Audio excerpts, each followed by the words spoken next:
Xin chào. Hello everyone. Welcome to my talk and thank you for coming.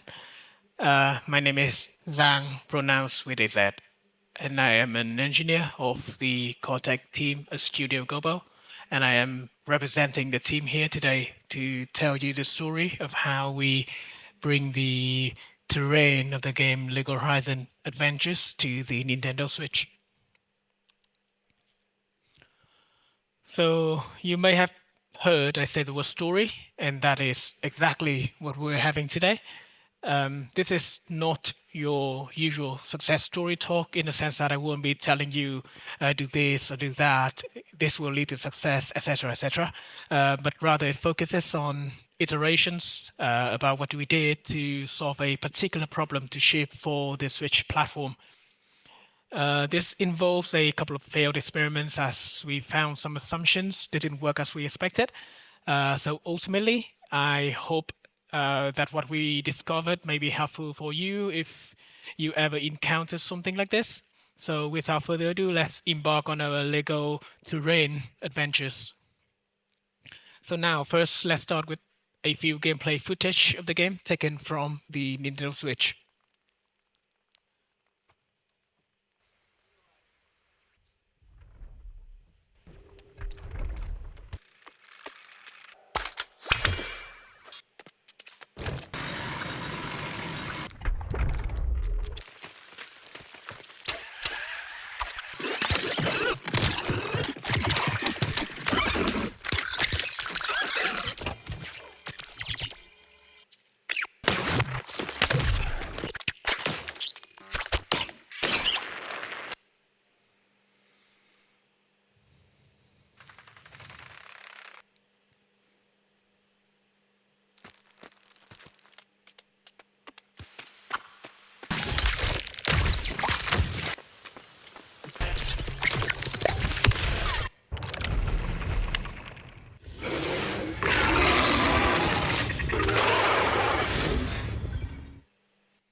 Okay, I hope you liked.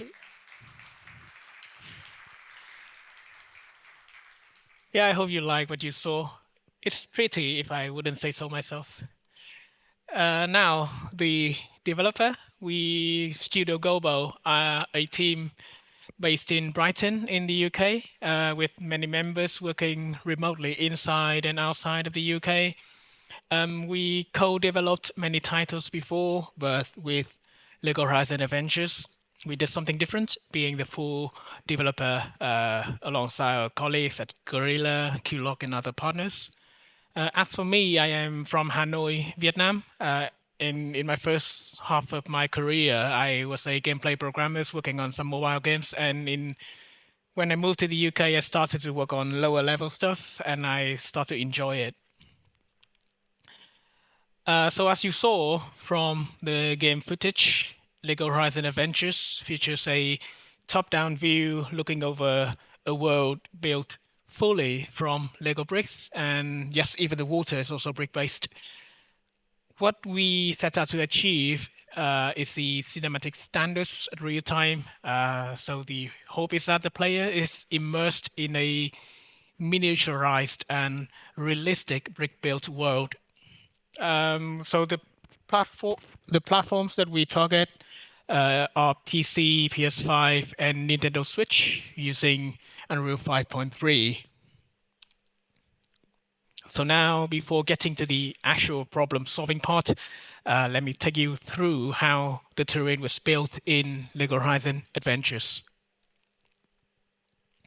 So to begin, we cannot go down the route of many Lego games before us did, but with the Lego minifig being placed into the usual game setting, if you get what I mean.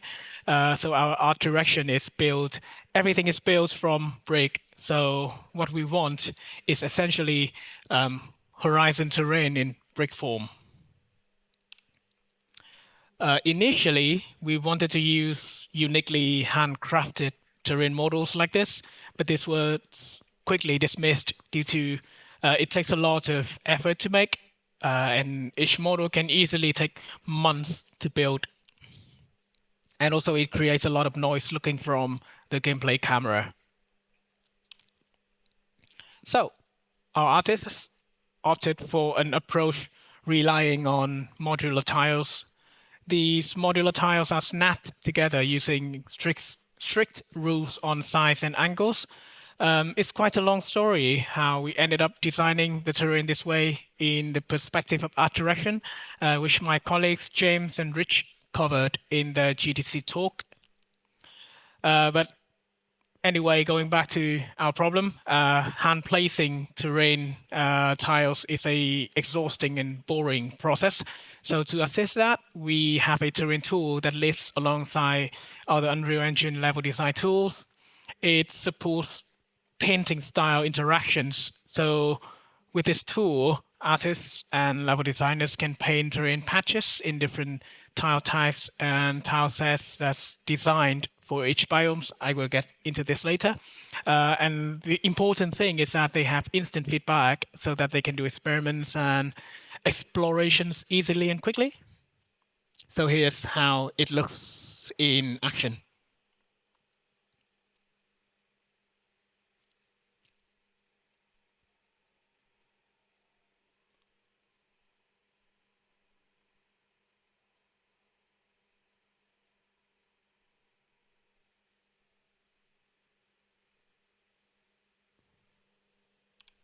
Right. That was the terrain tool from user's perspective. From a slightly more technical perspective, the tool output grid data, as you can see in the left-hand side. It stores the coordinate, the height, and the type of each corner of the tiles. This grid data is persistent and is what the terrain tool operates with under the hood. So we store this data in actors called the terrain patches. This data determined which kind of visual does a tile have. Using the tile data and the tile set, we can generate the final terrain representation using this data. So on the far right, you can see the final terrain representation with the tile corners annotated, with a few example tiles we use to construct the terrain patches taken from the tile set in the middle. So a tile set basically contains configurations for what mesh to use for each height combination, and to avoid repetition, each of these types have their own variances as well. So now let's get other stuff out of the way and let's take a look at a few tiles to demonstrate the idea. We can see this tile has 3 corners being path and 1 corner being ground. So we should use a tile looking like this. And so on for this tile, same principle, different mesh. We also have a larger tiles with 16 by 16 or 32 by 32 dimensions as well. For example, this one. Notice that this is a case where a corner is higher than other corners, so a slope mesh is chosen. So same principles are applied for opposite cases where we want to create more pronounced edges of the terrain by just lowering the height. Another benefit of having terrain data splitted from representation is that we have a few tile sets that represents different biomes in the game, like you see here. So our designers can retheme the terrain patches instantly.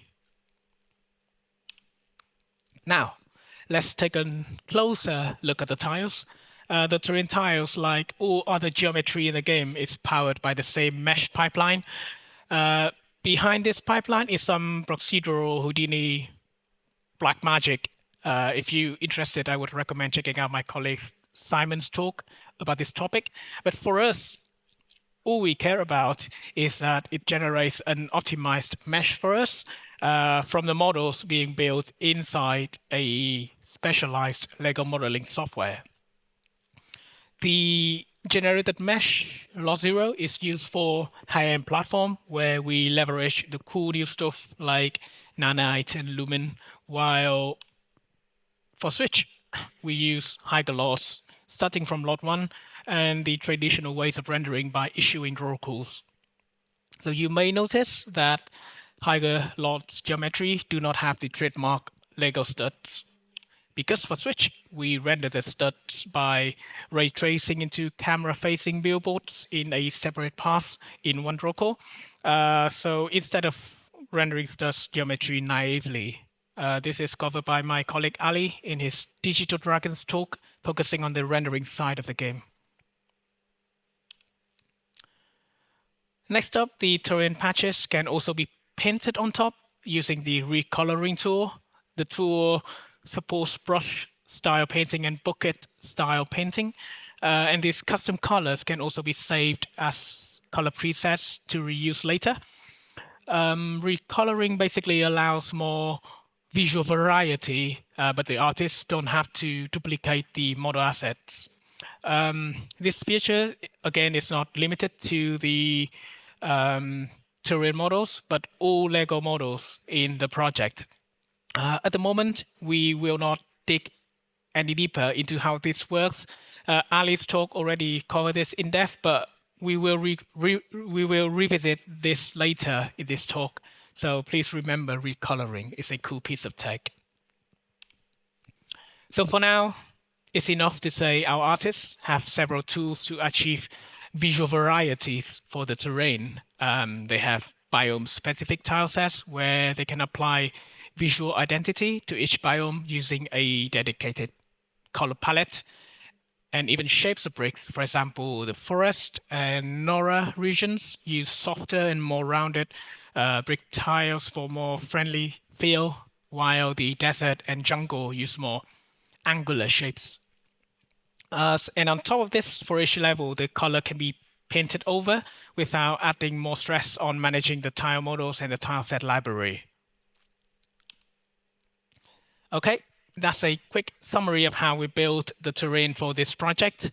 And the terrain tool is widely used by level designers and environment artists, and it massively sped up the work comparing to hand placing tile models by hand. So on high-end platforms, we use Nanite, which does a lot of heavy lifting for us. So essentially, it allows us to not having to worry about poly count or draw core or having overlapped models. But on Switch, as you can see here in our draw core visualization, you can see that there's a lot of unique draw cores. And sometimes draw core count on Switch is very, very high, reaching 8,000 draw cores. And terrain, like you see here, plays a good part of this due to each terrain patch consists of many individual tiles. So here's a screenshot of our automated performance dashboard.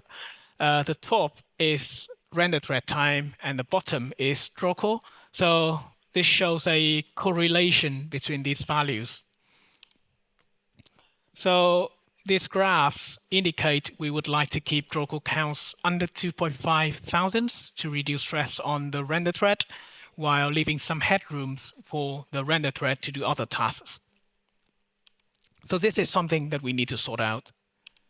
And while doing so, we must keep the usual workflow unchanged, because the last thing we want to do is to have artists rebuilding different levels for different platforms. And not that we can afford to do so either, because many levels have already got the terrain almost finalized at this point, with all things considered, like the vista and the play space. So now you're somewhat familiar with the relevant background information. It's time for the main part of the talk, the terrain optimization. So to begin with, our artists did a lot of work to bring down the draw core counts.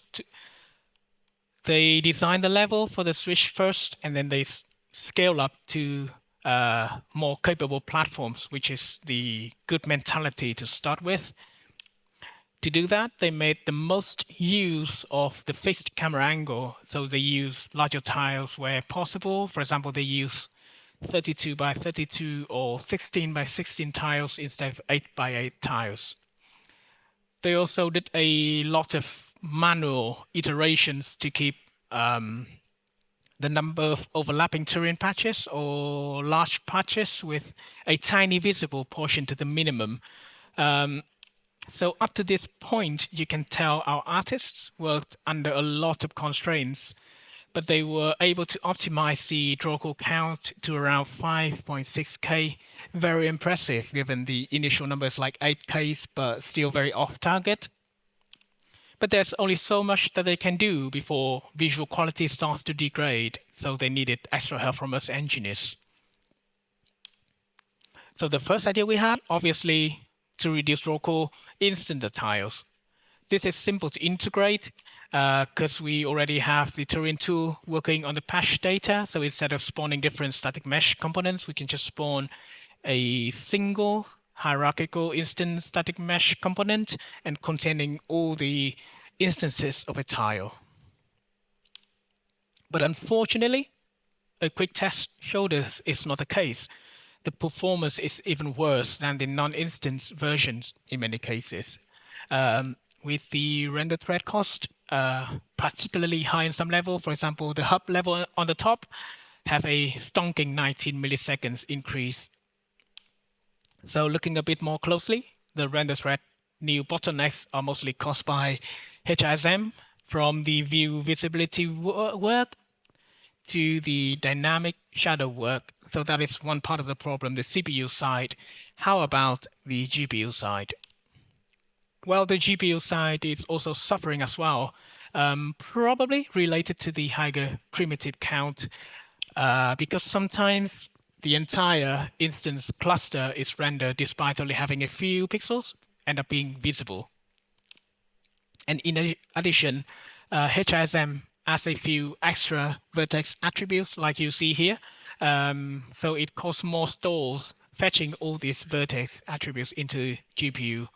A background information is that vertex cost is a big problem for us in this project, and multiple teams have chipped in to solve this. For example, TechArt helped bringing mesh complexity down, while the rendering team employed some optimization such as 16-bit floating point vertex position. So anything that causes more stress on the memory bandwidth side of things is not going to fly because essentially it's just undo all that other optimization.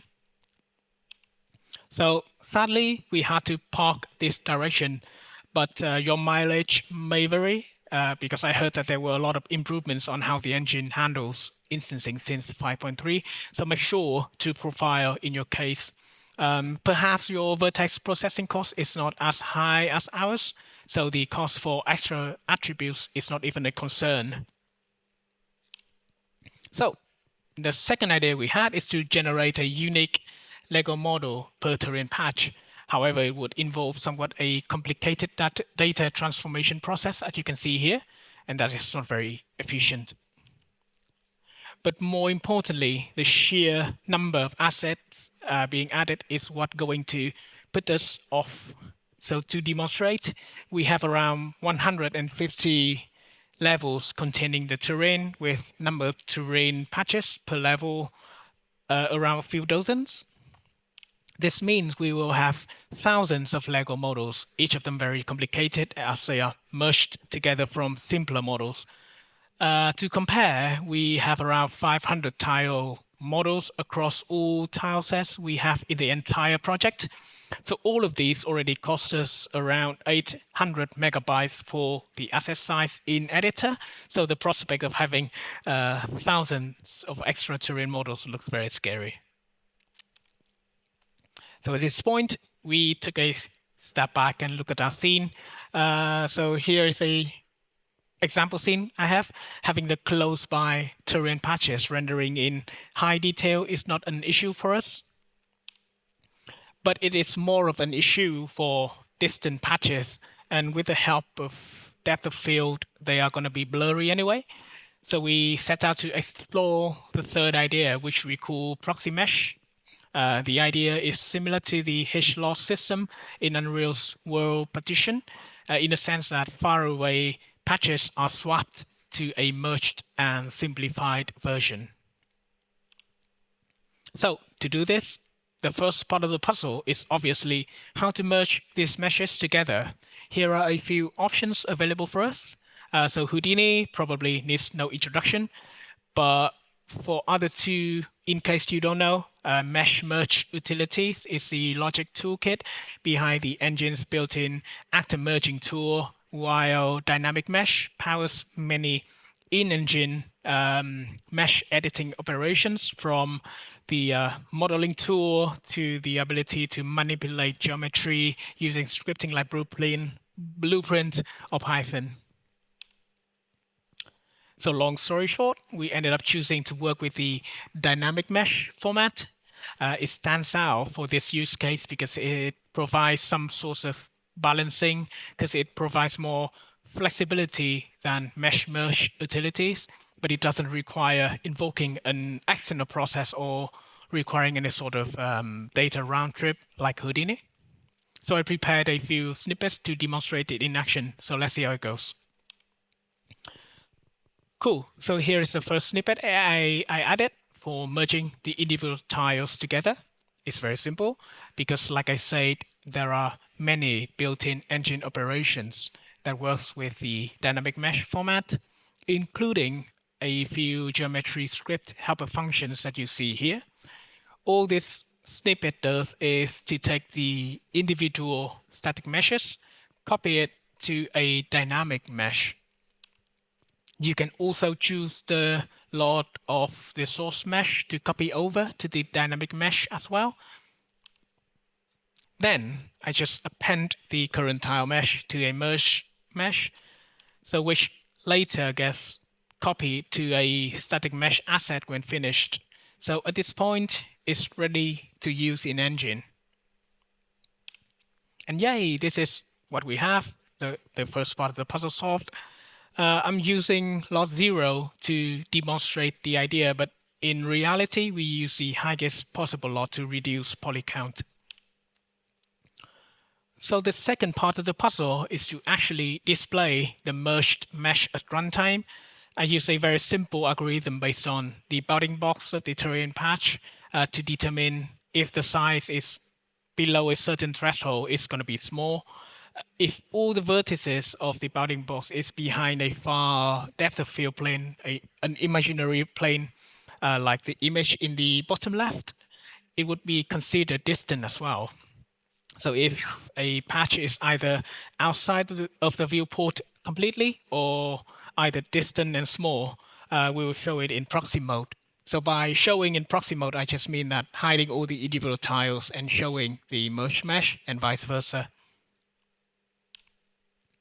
So this allows us to whip up a very quick prototype to test out the number on device with a constant depth of field distance. So this is a test level where I get all the terrain patches in our hub level, which is the most complicated level in the project in terms of terrain, or in general, sorry.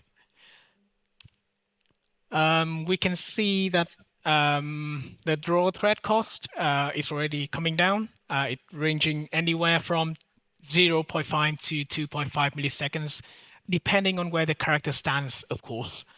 But it does kick up GPU time and triangle count, but that is expected, and we have some ideas to improve.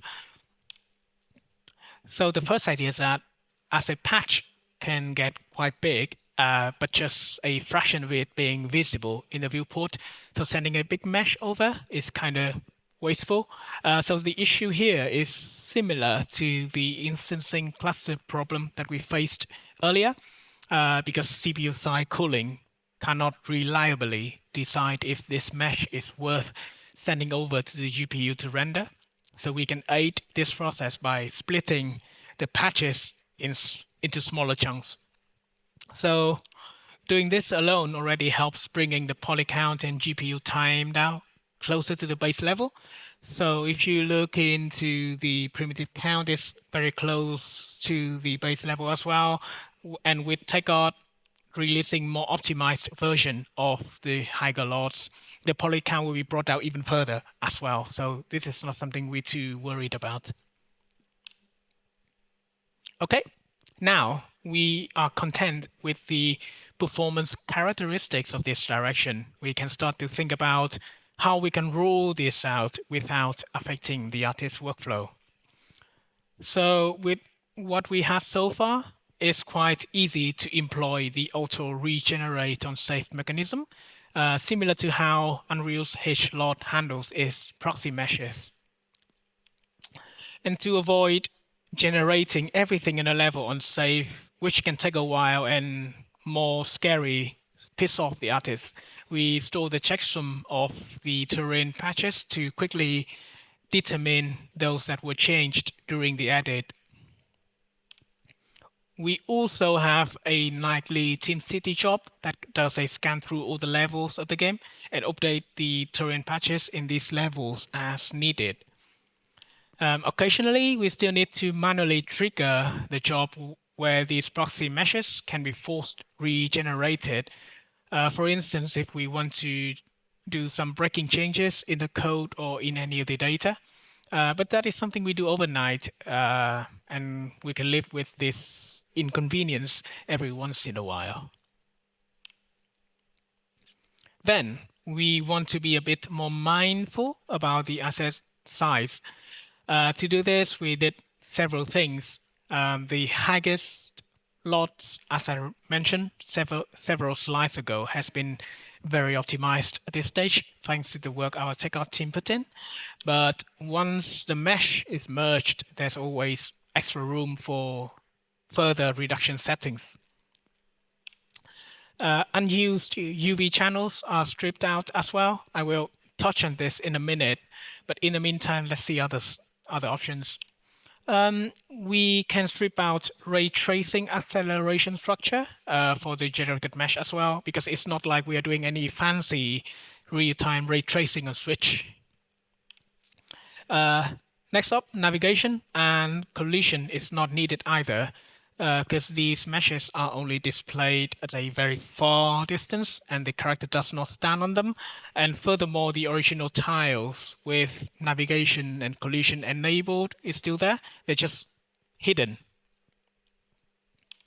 And also early in the project, we made a decision not to use the mesh distance field on Switch as well. If I recall correctly, it was adding like 2.5 milliseconds for the base pass or something like that. So that goes as well. The thing to take away from this is the last 4 items are turned on by default. So this can be easily missed and take a lot of space unnecessarily in our cartridge. So this is something probably worth looking out for. So all of these save like 90% of the asset size, for example, all the proxy meshes in the hub went from 100 megabytes to 8 megabytes.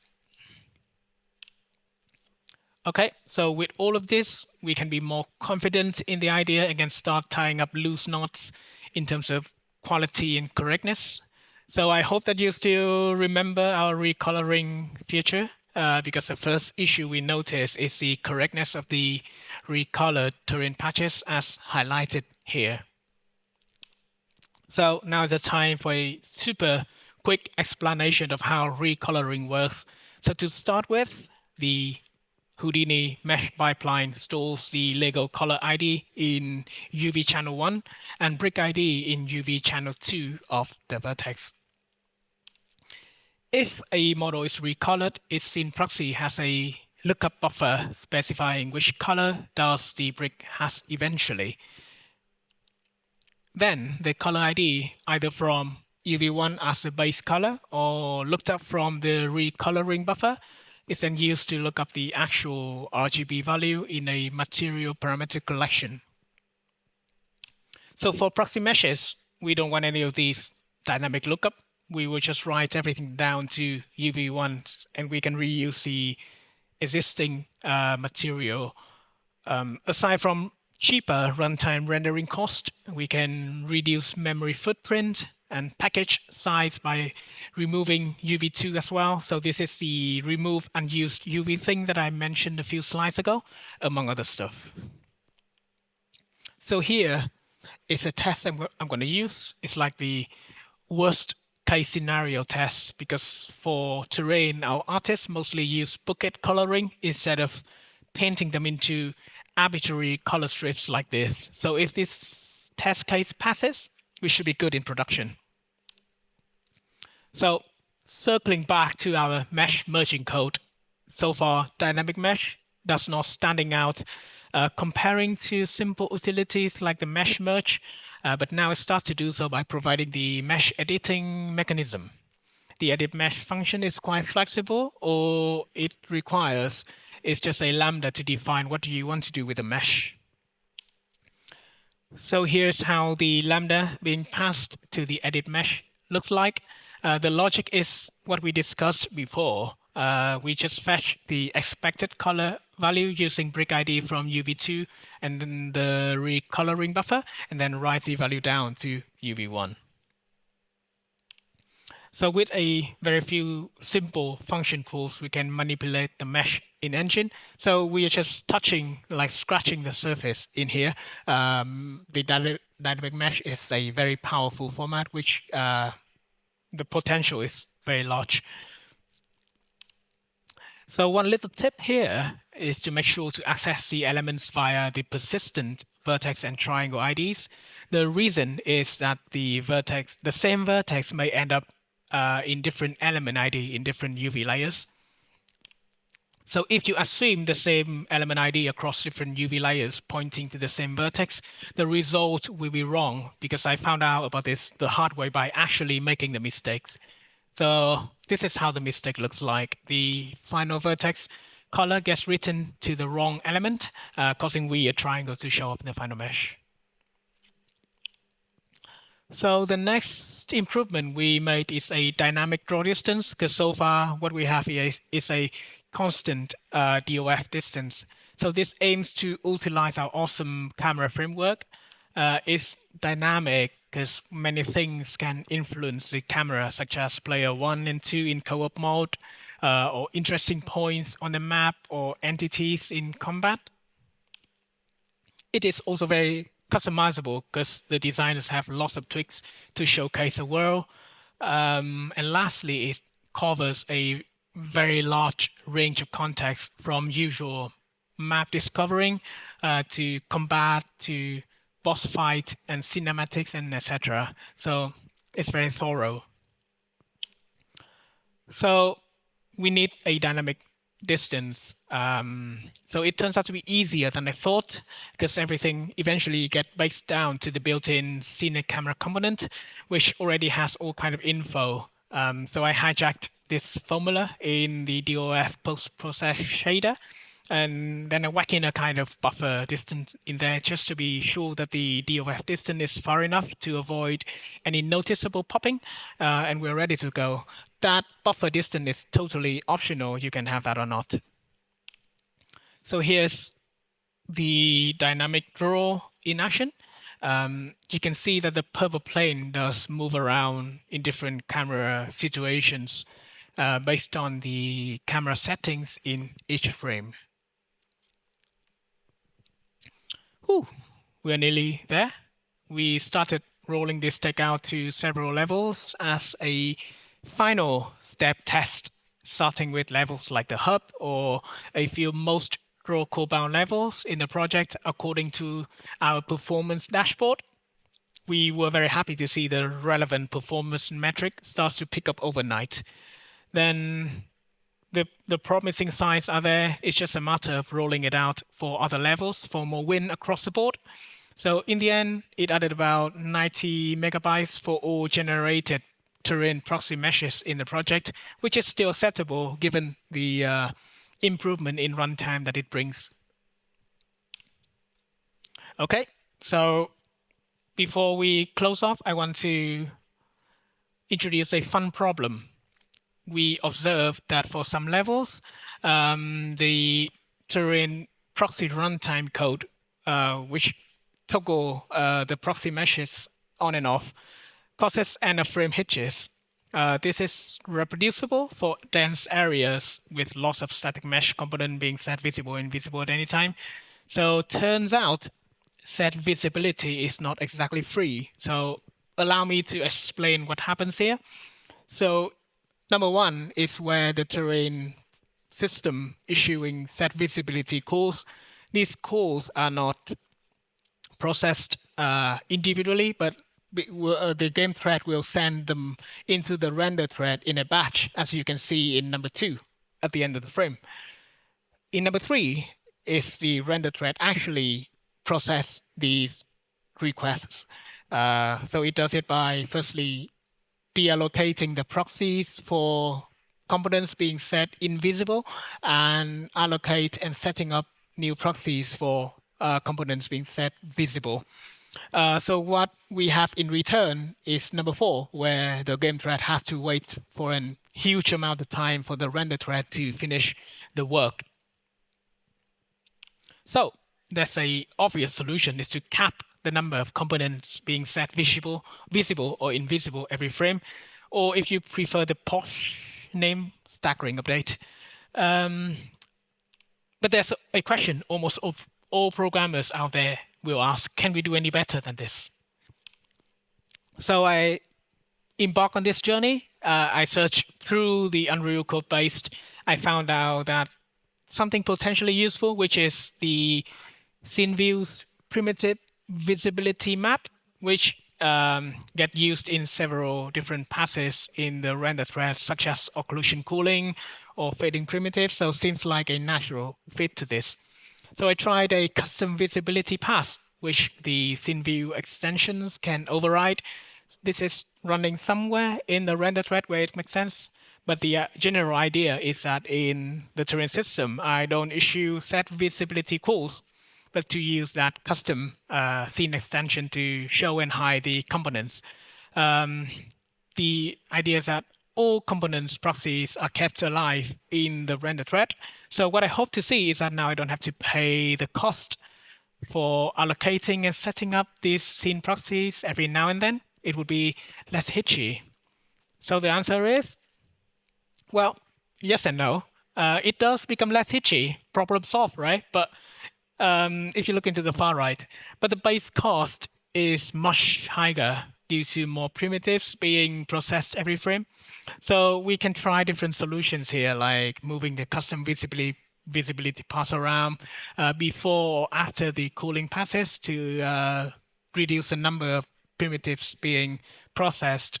But that doesn't really help either, as we found on the real divide tests. The sheer number of primitives being processed is simply too high, and also it asks like 40 megabytes into the runtime memory. So to answer the previous question, well, unfortunately not. Okay, that's really it. That has been a while. So what went well here is that we did hit the performance target with very little quality loss, and our artists with their trained eyes cannot see any popping either. So good. The only price that we pay is some extra megabytes in the final package, but that's not something too outrageous. And it is automated for the most part, so 0 artist overhead is required, and artists can focus on doing what they are good at. Okay, in closing, I have walked you through our thought process into solving one specific problem, take into account all of our goals and constraints. And we sometimes stumbled into failed experiments, but in my opinion, that's okay, because sometimes it's just helpful to know a way that doesn't work as we expected. When it comes to optimization experimenting, I think nothing beats iteration. So as you can see, we did it frequently during this journey, and we look into the results in an analytical way to guide us to the next step. Also, as you can see, our solutions are not rocket science at all. They are just very small, simple solutions string together into a bigger solution that works. But they will turn out to be the solution that we are looking for. And lastly, time for some sentimental remarks. Optimization is a team effort. This is one of many problems that we solved to shape the game on Switch, and it already involves people from different disciplines, from tech art to environment art to engineering. So I would like to take this opportunity to thank them to be awesome teammates and make all of this process enjoyable. I lied. That wasn't the last. The last tip is to never name anything with common names like primitive or proxies to avoid name collisions. So here you can find the info about the talks my colleagues did in various other conferences that I use as a reference today. So this deck should be available online as well. Here's a QR code that you can scan to download it. Yep, I believe I have a few minutes for questions, but if we don't have the time for it, feel free to reach out to me via LinkedIn later. And yes, that's it. Thank you for listening. Cảm ơn.